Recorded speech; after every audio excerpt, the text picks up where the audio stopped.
বাস্তবতার চাদর সরিয়ে প্রবেশ করুন এমন এক জগতে, যে জগতে শুধুমাত্র ভৌতিক সব ঘটনা আর ভৌতিক সব কণ্ঠস্বর আপনাকে পৌঁছে দেবে এমন এক জগতে, যে জগতে প্রতিটা মুহূর্তে আপনি চমকে যাবেন। হ্যালো ভিউয়ার্স, ওয়েলকাম টু ভূত.com উইথ মেহেদি। কেমন আছেন আপনারা? আশা করি সবাই ভালো আছেন আর ভালোর উদ্দেশ্যেই রয়ে গেছেন। আজ আমি আপনাদের যে ভুতুড়ে ঘটনাটি বলতে যাচ্ছি, ঘটনাটি আমাকে পাঠিয়েছেন সাতক্ষীরা থেকে রফিক নামের একটি ছেলে। ঠিক যেভাবে লিখে পাঠিয়েছেন আমি রফিকের জায়গা থেকে সেভাবেই পড়িয়ে শোনার চেষ্টা করছি। আসসালামু আলাইকুম ভাইয়া, আমি রফিক।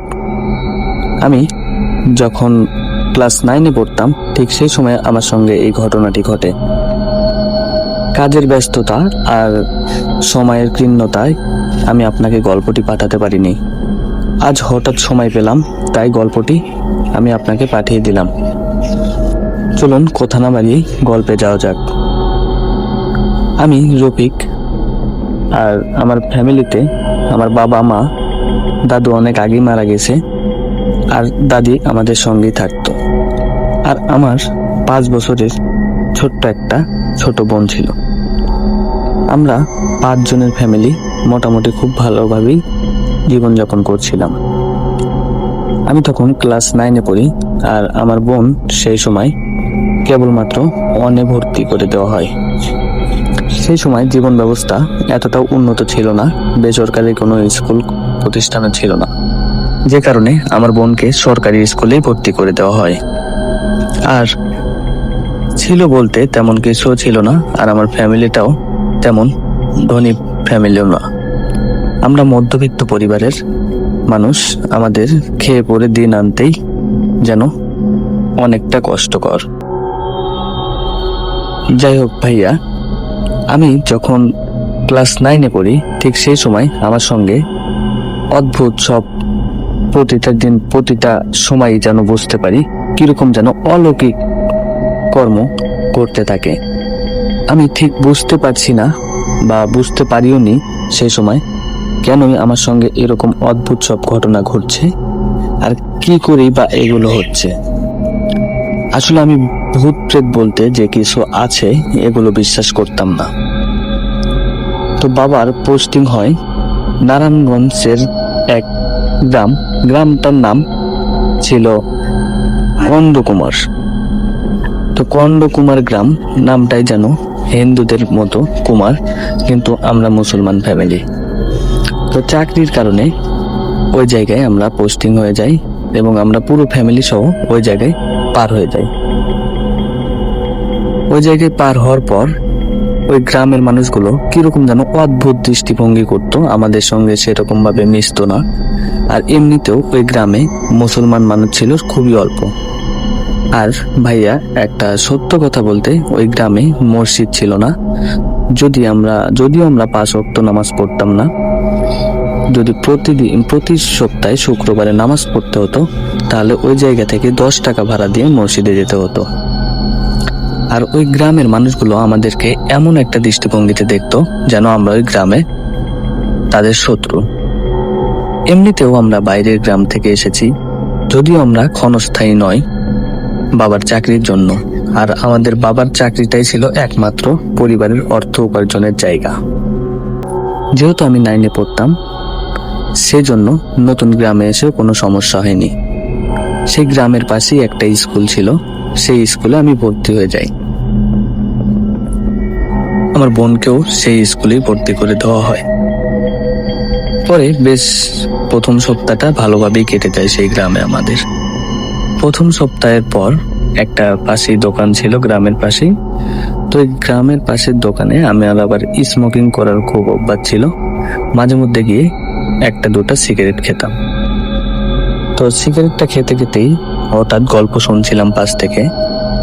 আজকের রাতেও তারা নাকি যারা গল্প করেছিল তারা বলছিল আজকের রাতেও আমরা সেই কান্নার আওয়াজটা শুনেছি। আর কাল রাতে শুনলাম শয়ন বাইরে বের হয়েছে আর নাকি বাসায় ফেরেনি। শয়নের বাবা মাও অনেক খোঁজাখুঁজি করছে, কিন্তু শয়নকে আর পাওয়া যাচ্ছে না। আমি কথাটা শুনলাম কিন্তু ওইভাবে বুঝতে পারিনি আসলে কেনই বা পাওয়া যাচ্ছে না আর কেনই বা কান্নার আওয়াজ শোনা যাচ্ছে। আমি অন্য কিছু মনে করে ওই দিন ওই জায়গা থেকে চলে আসি। আসার পর রাত্রে যখন আমরা সবাই একসঙ্গে খাওয়া দাওয়া করে ঘুমিয়ে পড়লাম, ঠিক সেই সময় আমি কিরকম যেন একটা কান্নার আওয়াজ আমার কানে ভেসে আসছে, কিন্তু একটু ভয়ও পাচ্ছিলাম, কারণ আমার বাসার পাশেই ছিল শ্মশান ঘাট। ঠিক বেশি দূর না, মানে একটা বাসা থেকে একটু 2 মিনিট হাঁটলেই নদীর কিনারায় ওই জায়গায় হিন্দুদের মৃতদেহ পোড়ানো হয়। আর যে জায়গায় মৃতদেহ পোড়ানো হয় ওটাকেই হিন্দুরা, সনাতন ধর্মের লোকেরা শ্মশান বলে। তো ওই জায়গায় যেন মনে হচ্ছিল ওই দিক থেকে কান্নার আওয়াজ ভেসে আসছে। আমি বুঝতে পারছিলাম না যে ঠিক ওই জায়গায় কি হচ্ছে বা কেন কান্নার আওয়াজ ভেসে আসছে। এমনিতেও গ্রামে নতুন, তাই আর বাসা থেকে বের হয়নি। পরের দিন শুনতে পারলাম গ্রামের একজন মৃত্যুবরণ করেছে, আর যে ব্যক্তি মৃত্যুবরণ করেছে সেও আমার মতো একজন নবকিশোর। সেও ক্লাস 8-এ পড়ে। 8-9 বেশি দূরত্ব না, প্রায় কাছাকাছি। আমি জানার চেষ্টা করলাম যে সেই ছেলেটি কিভাবে মৃত্যুবরণ করেছে। পরে শুনতে পারলাম ছেলেটির নাম শয়ন, অর্থাৎ যে ব্যক্তিটির কথা বলা হয়েছিল কালকের রাত্রে, মানে আমি যখন সিগারেট খাচ্ছিলাম ঠিক সেই সময় যে গল্পটি শুনেছিলাম, শয়নকে আর পাওয়া যাচ্ছে না, ঠিক সেই ব্যক্তিটি মৃত্যুবরণ করেছে। সবাই মানে যখন হিন্দুদের কেউ মৃত্যুবরণ করে ঠিক সেই সময় তারা ঢোল, বাঁশি ইত্যাদি যন্ত্রপাতি বাজিয়ে তারা সেই মৃত ব্যক্তিকে তার আত্মার মাগফিরাতের জন্য আনন্দ বা দোয়া এরকম কিছু একটা করে হয়তো। আমি ওসব বিষয়ে তেমন জানি না, আর ওসব বিষয়ে আমার তেমন কোনো জ্ঞানও নেই। কিন্তু তারা মৃতদেহের চারপাশে ঢোল সহ আরো কিছু বাদ্যযন্ত্র বাজাচ্ছিল, যেগুলো সম্পর্কে আমার জ্ঞান নেই, আর আমি ওই যন্ত্রগুলোকে ঠিক ওইভাবে চিনিও না। কিন্তু কান্না করছিল দেখে একটু মনোমুগ্ধকর, মনকে যেন একটু বেশি ইনোসেন্ট লাগলো আর একটু অদ্ভুত লাগলো, কারণ একটা মৃতদেহ পড়ে আছে যার চারপাশে বাজছে অনেকগুলো বাদ্যযন্ত্র। পরে যখন তার লাশটি পুরানো হলো, তারপরে আমি একটু জানার চেষ্টা করলাম যে সে কিভাবে মৃত্যুবরণ করেছে।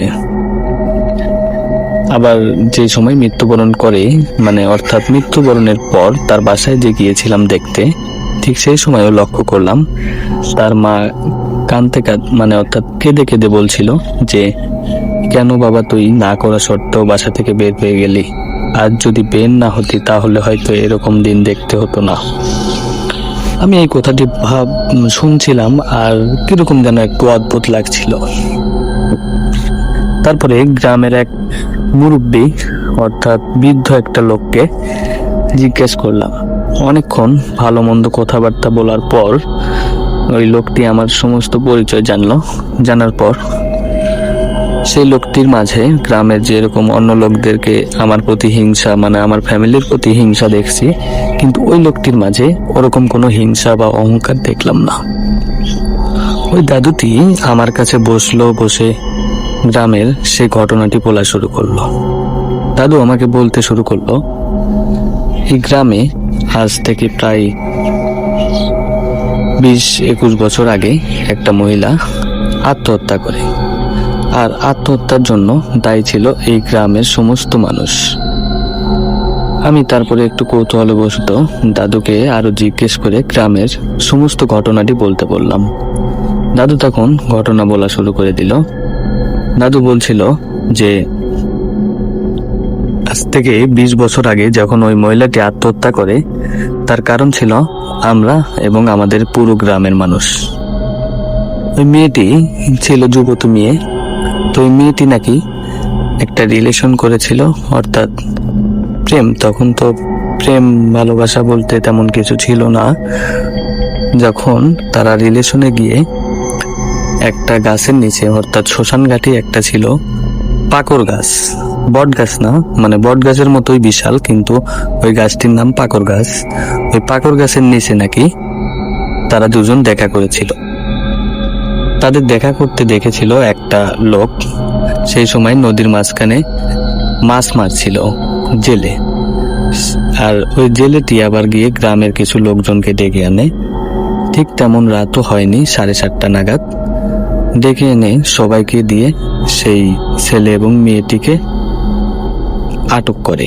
আটক করানোর পর ওই মেয়েটি ছেলেটিকে বিয়ে করতে চায়, কিন্তু ছেলেটির বাবা ছিল গ্রামের মোরং, আর মোরঙের ছেলে হওয়া সত্ত্বে মেয়েটি যেহেতু গরিব, এ কারণে সেই ছেলেটির বাবা আর তাকে বিবাহ করায়নি। আর এমনিতেও পুরো এলাকাতে দুর্নাম ছড়ে যায়। তারপরে ভালোভাবে জানা গেল, অনেকজনই কেউ বিশ্বাস করে, কেউ আবার বিশ্বাস করেনি, যে তারা দুজন একান্তই বন্ধু ছিল, আর তারা শুধুমাত্র একটা বই এক্সচেঞ্জ মানে বই পরিবর্তন করার জন্য ওই জায়গায় এসেছিল, আর দুজন একই কলেজে পড়তো। তো বই চেঞ্জ করতে যাওয়ার পর যখন জেলের ওই লোকদের নিয়ে আটক করার কারণে একটা দুর্নাম ছড়ে যায়, আর সবার মনে মনে কিরকম যেন একটা গুজব ছড়ে যায়, আর তাদেরকে দূর ভাবনায় দেখতে শুরু করে। আর এই অপবাদ লাঞ্ছনা সহ্য না করতে পেরে ওই মেয়েটি সেই পাকুর গাছের নিচেই গিয়ে গলায় দড়ি দিয়ে আত্মহত্যা করে। আর ওই মেয়েটি যেদিন থেকে আত্মহত্যা করে, ওই দিনের পর থেকেই এলাকায় অর্থাৎ সেই গ্রামে সব ভুতুড়ে কর্মকাহিনী শুরু হয়ে যায়। ওই মেয়েটি যখন আত্মহত্যা করে, ঠিক সেই সময় তার একটা চিঠি রেখে যায়, আর চিঠির উপর লিখে যায়, তোমরা এই গ্রামের মানুষ, তোমাদের জন্য আমি মৃত্যুবরণ করলাম। আমার বাবা মা সহ আমার গ্রামের সমস্ত লোকদের আমি কখনোই ক্ষমা করব না, আর আমি তো মৃত্যুবরণ করলাম, ভেবো না তোমরাও শান্তিতে থাকতে পারবে। চিঠিতে এই পর্যন্তই লেখা ছিল। তারপর থেকেই নাকি গ্রামে সব ভুতুড়ে কর্মকাহিনী শুরু হয়ে যায়। প্রথম দিন গ্রামের মোরংকে স্বপ্ন দেখানো হয়, মানে সেই মেয়েটি স্বপ্নে আসে একটা অদ্ভুত চেহারা নিয়ে, ভুতুড়ে চেহারা নিয়ে মোরঙের সামনে যায়, গিয়ে মোরংকে সব ঘটনা খুলে বলে। পরের দিন মোরং কাউকে বলে না বলে দ্বিতীয় দিন আবার সেই মেয়েটি মোরঙের স্বপ্নে আসে। স্বপ্নে আসার পর দ্বিতীয় দিন মোরং অনেক ঘাবড়িয়ে যায় আর ভয় পায়। যখন এলাকার আরো 2-3 জন মোরং সহ সব ব্যক্তিদেরকে জানানোর পর মোরং সিদ্ধান্ত নিল, মোরং অর্থাৎ আমি এতক্ষণ হলে আপনাদেরকে যে মোরঙের কথা বলছি, মোরং অর্থাৎ হলে গ্রাম প্রধান, গ্রামের যে বিচারক থাকে। আগে গ্রামে পুলিশদের শাসন ছিল না, আগে গ্রামের যে কোনো ভুল ত্রুটি বিচার বা চোরের শাস্তি এগুলো দিত মোরং। আর সেই মোরং গ্রামের প্রধান যাকে বলা হয় গ্রাম প্রধান, তখন গ্রামের সমস্ত মানুষকে একত্রে করে সেই ঘটনাটি সমস্ত ব্যক্তিদের মাঝে পৌঁছে দেওয়ার পর পরের দিন দেখা গেল যে জেলেটি মাছ ধরতে তাদের দেখেছিল, আর কোনো কিছু না জেনেই সমস্ত গ্রামের যে 4-5 জন ইয়াং জেনারেশন ছেলে পেলে ছিল তাদেরকে আটক করে। সেই জেলেটিকে ওই বট গাছের নিচে মৃত অবস্থায়, কিন্তু পায়ের সঙ্গে দড়ি লাগিয়ে ঝোলানো ছিল। তখন গ্রামের মানুষ সেই জেলের লাশ দেখে সবাই ভয় পাচ্ছিল, আর মাঝে মধ্যেই সেই বট গাছের নিচ থেকে সেই মেয়েটির কান্নার আওয়াজ ভেসে আসে। কান্নার আওয়াজ যখন ভেসে আসে, সবাই সেই সময় আর বাসা থেকে বের হয় না, আর জেলেরাও কখনো সেই গাছের নিচে বা গাছের আশেপাশে রাত্রে মাছ ধরতে চায় না। তার কিছুদিন পর ওই জায়গা দিয়ে একটা পালতোলা নৌকা যাচ্ছিল। রাত তখন তেমনও হয়নি, 9টা এরকম সময়। ঠিক ওই সময় এতটাও রাত হয়নি যে জলদস্যু বা ডাকাতরা কোনো নৌকাকে ধরতে আসবে। তারপরেও যদিও নৌকাটি ছিল একটি বরযাত্রীর নৌকা, কিন্তু সেই নৌকায় ভিতরে বর বউ এবং আরো কিছু আত্মীয় স্বজন ছিল। অর্থাৎ যখন বিয়ে বাড়ির গাড়ি বা নৌকা হয় যেরকম হওয়ার কথা ঠিক সেরকমই ছিল। গাড়ি ভর্তি গহনা ছিল, অর্থাৎ গাড়ি ভর্তি বলতে গেলে নৌকা ভর্তি, মানে নৌকা ভরপুর লোকজনের কাছে টাকা পয়সা গহনা ছিল। কিন্তু একটা বিষয়, যখন পরের দিন সকালে তাদের লাশ পাওয়া যায় নদীর ধারে, ঠিক সেই সময় বর বউ এবং তাদের টাকা পয়সা এবং তাদের সোনার গহনা যেন তাদের শরীরেই ছিল। আর কিছু পণ হিসাবে যে টাকা ছিল, অর্থাৎ যৌতুকের যে টাকা, প্রায় 1.5 লক্ষ টাকার মতো। সেই সময় 1.5 লক্ষ টাকার মান অনেক বেশি। সেই টাকাটাও যেন তাদের হাতেই ছিল। কিন্তু তাদের লাশ পাওয়া যায়, আর তাদের পাশে রক্ত দিয়ে লেখা ছিল, আমি যে স্বাদটা গ্রহণ করতে পারিনি, আমার সামনে দিয়ে যাবে এরকম লোকও আমি যেতে দেব না, তাদেরকেও আমি মিলন হতে দেব না, এরকম কিছু একটা লেখা ছিল। তারপর দাদু বলল যে এরপর থেকেই গ্রামে রাত 8:30 বা 8টার পর নদীর ধারে ওই বট গাছের নিচে যে যায় সে ব্যক্তি আর ফিরে আসে না। তারপর দাদু বলল, যাও, এখন সন্ধে নেমে এসেছে, তুমি বাসায় যাও। দাদুর এই গল্প আর এই গ্রামের সেই ঘটনা শুনে আমার মন শিউরে উঠছিল আর ঘেমে যাচ্ছিলাম। এতটাই ভয়ানক ছিল। প্রায় 2.5 ঘন্টার মতো দাদুর মুখে সেই গ্রামের সমস্ত ঘটনা আমি শুনে ফেলি।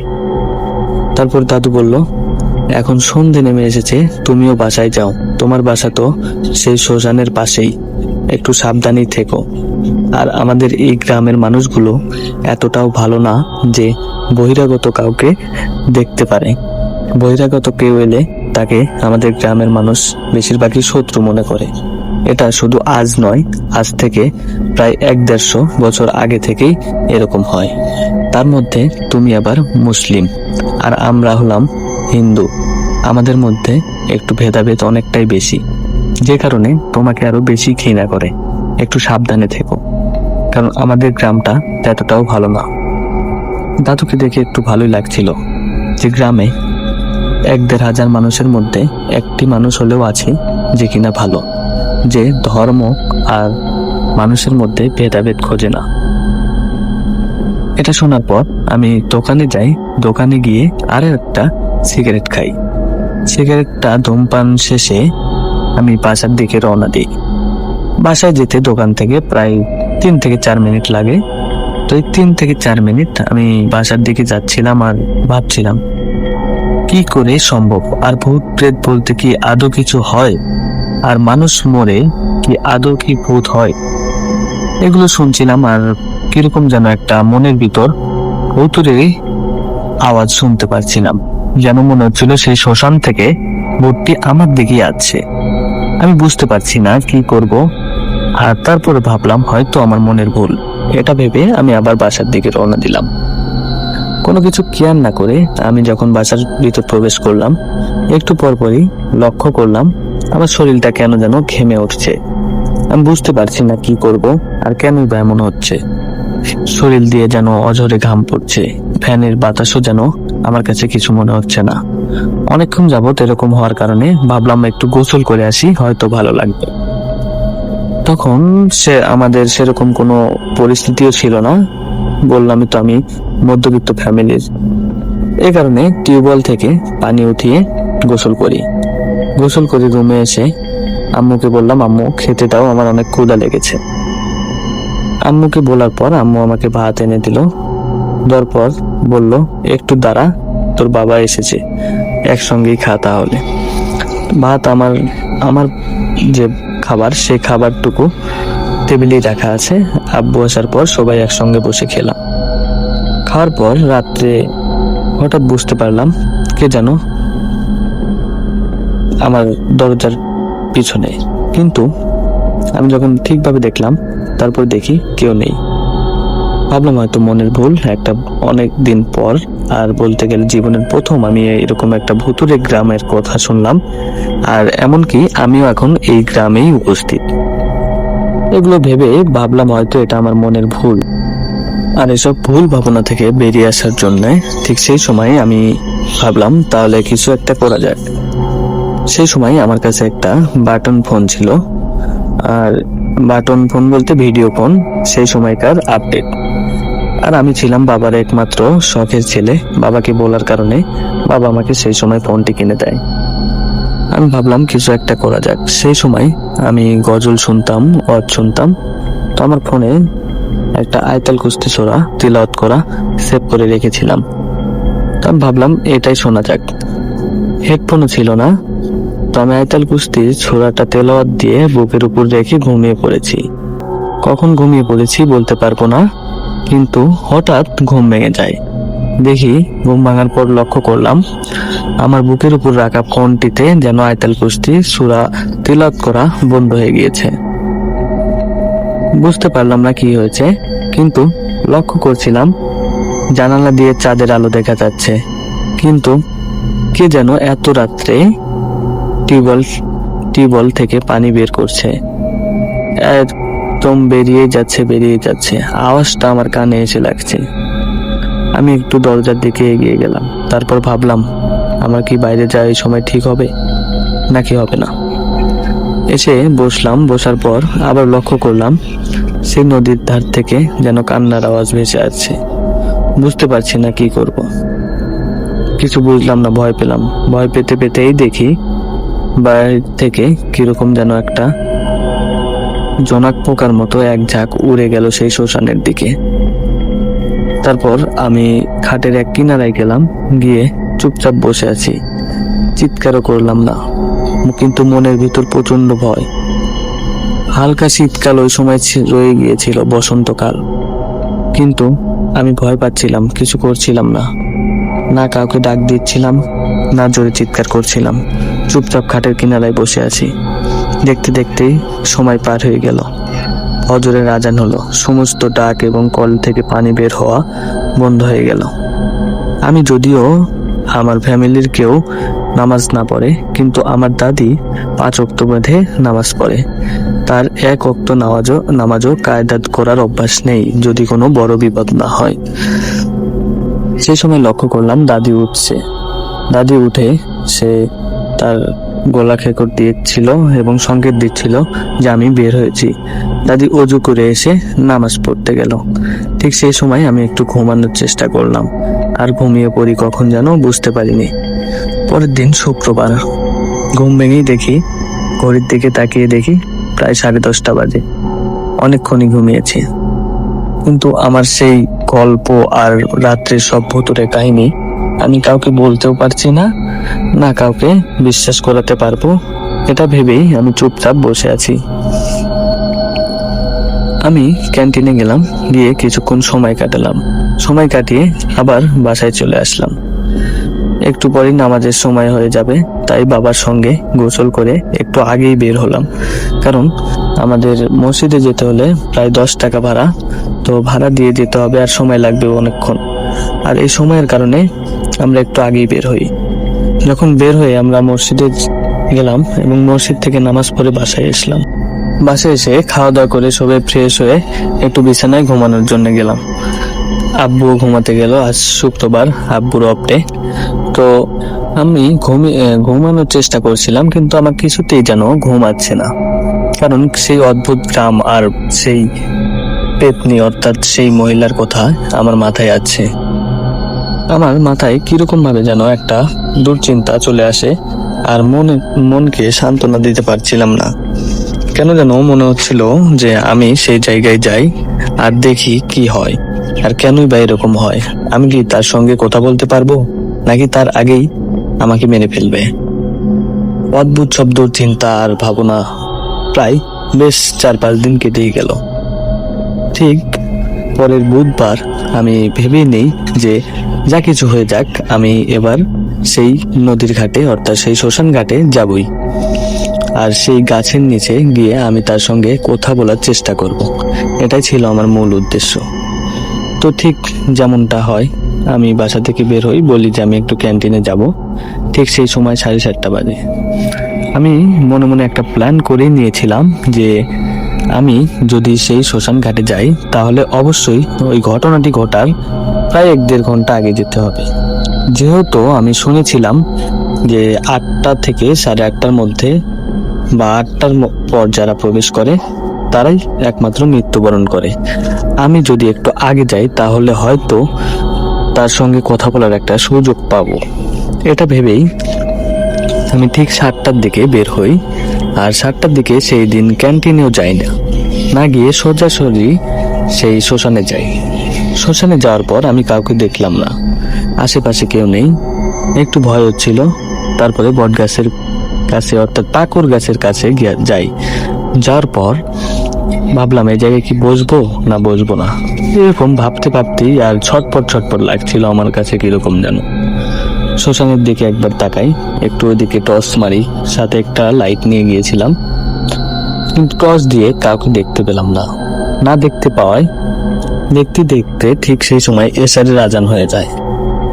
এশারের আজান হওয়ার পর আমি সাইড দিয়ে ঘুরছিলাম, আর পকেটে সেই সময় আমার একটা সিগারেট রয়ে গিয়েছিল। তো আমি ওইটা জ্বালানোর পর খেতে খেতেই হয়তোবা সেই সময় এশারের নামাজ শেষ, ঠিক এরকম সময় আমি সেই কান্নার আওয়াজটা শুনতে পাচ্ছি। ঠিক কান্নার আওয়াজটা, আমি সিগারেট খাওয়ার জন্য গাছ থেকে একটু সরে গিয়েছিলাম, যেন মনে হচ্ছিল সেই গাছের উপর থেকেই আসছে। তো সেই কান্নার আওয়াজটা ফলো করতে করতে কে বলছিলাম আর একটু করে এগোচ্ছিলাম, কিন্তু আশেপাশে কেউ নেই, নির্জন পরিবেশ। কি করব বুঝে উঠতে পারছি না। আমি যখন ঠিক গাছের গোড়ায় পৌঁছালাম, তারপরেও আমি কাউকে দেখতে পারছি না, যেন মনে হচ্ছে গাছের মাঝখান থেকেই আওয়াজটা আসছে। আমি যখন প্রায় 3 থেকে 4 বার কে বলে চিৎকার করছি, যখন কেউ বেরিয়ে আসলো না, তখন আমি বলতে শুরু করলাম, দেখো তুমি যেই হও, একবার হলেও আমার সঙ্গে কথা বলো। জানি না তুমি আমাকে ছাড়বে কিনা নাকি মেরে ফেলবে, তবে তুমি আমার সঙ্গে একবার হলেও কথা বলো। 3-4 বার বলার পর সেই মহিলাটি অদ্ভুত একটা দৃষ্টিভঙ্গি দিয়ে, অর্থাৎ তার বর্ণনা না দিলেই নয়, তার গলায় যেন দড়িটা লাগানোই রয়েছে, চোখগুলো যেন জ্বলন্ত আগুনের শিশার মতো দাউ দাউ করে জ্বলছে, আর মুখ দিয়ে জিহ্বাটা বের হয়ে আছে, যেন জিহ্বাটা কামড় দিয়ে রয়েছে, যেন মনে হচ্ছে এক টুকরো গোস্তদণ্ড কামড় দিয়ে মুখের সঙ্গে লাগিয়ে ধরেছে।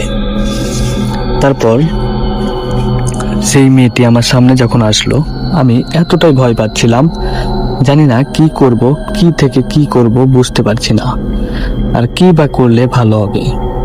তখন আমি যদিও ভয় পাচ্ছিলাম, তারপরও কাঁদো কাঁদো গলা নিয়ে, মানে কাঁদো কাঁদো কণ্ঠস্বর নিয়ে আমি মহিলাটিকে জিজ্ঞেস করলাম, আচ্ছা জানি তোমার সঙ্গে অন্যায় করা হয়েছে, আমি সমস্ত ঘটনা শুনেছি, কিন্তু তুমি যে কাজটি করছো, গ্রামের সমস্ত লোকজনকে মৃত্যুর মুখে ফেলে দিচ্ছ আর গ্রামের যে ক্ষতি করছো, এটা কি ঠিক হচ্ছে? তখন মেয়েটি বিশাল এক অদ্ভুত হাসি দিল, আর হাসি দিয়ে বলতে শুরু করলো, গ্রামের লোকজন কি আমার সঙ্গে ভালো করেছে যে আমি তাদের জন্য ভালো করব? আর গ্রামের লোকজন যে কিনা একটা মানুষের মৃত্যুতেও এসেছিল, যারা কিনা তিরস্কার করেছিল, আর আমি তাদের নিয়ে ভাববো? যারা কিনা একটা মিথ্যা অপবাদের কারণে আমার আজ মৃত্যু, আর আমি তাদেরকে নিয়ে ভাববো? তারপর তার বিশাল দানবীয় চেহারা নিয়ে আমার সঙ্গে এমন একটা রূপ ধারণ করে, আমি তাকে কি যেন বলছিলাম আমার আর তারপরে মনে নেই, হয়তো আমি ওই জায়গায় অজ্ঞান হয়ে পড়ে যাই। পরের দিন সকালে যখন আমার ঘুম ভাঙে, আমি দেখতে পারি বিছানায় পড়ে আছি। বিছানায় শুয়ে থাকার পর যখন ঘুম ভাঙলো, তখন দেখতে পারলাম দাদি আমার মাথায় হাত বোলাচ্ছে। আমি দাদিকে বললাম, কি হয়েছে দাদি? দাদি বলল, আজ 4 দিন তো তুই অজ্ঞান ছিলি, কত কবিরাজ, কত ডাক্তার, কত ওঝা তোকে জ্ঞান ফেরানোর চেষ্টা করলো, আল্লাহর মহিমায় তুই আবার কথা বলছিস। আল্লাহ যা করে ভালোর জন্যই করে। তোকে সেই নদীর ঘাটে পাওয়া গিয়েছে, সকালবেলা এক জেলে তোকে পায়। আমি এটা শুনে এতটাই ভয় পাচ্ছিলাম, আর কি করে দাদিকে সত্যতা বলবো এটা ভেবে পাচ্ছিলাম না। তারপরে আর আমি দাদিকে কোনো কিছু না বলে চুপচাপ থাকি, আর বলি যে আমি জানি না কি করে এগুলো হয়েছে। পরবর্তী পার্ট আগামী সপ্তাহে আসবে। আশা করি সবাই ভালো থাকবেন, পরবর্তী পার্টের জন্য অপেক্ষা করবেন। আর অবশ্যই চ্যানেলে নতুন হয়ে থাকলে চ্যানেলটিকে সাবস্ক্রাইব করে বেল আইকনটি অন করে রাখবেন। পরবর্তী পার্ট অবশ্যই এই চ্যানেলেই সামনের রবিবার আপলোড করা হবে। ধন্যবাদ সবাইকে, ভালো থাকবেন, সুস্থ থাকবেন, আর চ্যানেলে নতুন হলে সাবস্ক্রাইব করতে ভুলে যাবেন।